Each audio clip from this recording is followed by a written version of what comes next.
You ask Tiger to solve. This deals with linear equations with one unknown. The final result is x equals 23. Let's solve it step by step. Simplify the expression. Expand the parentheses. Simplify the arithmetic. Group all x terms on the left side of the equation. Subtract 2x from both sides.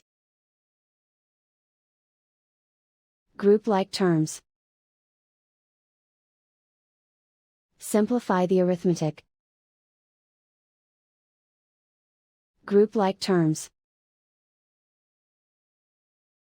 Simplify the arithmetic. Group all constants on the right side of the equation. Add 15 to both sides. Simplify the arithmetic.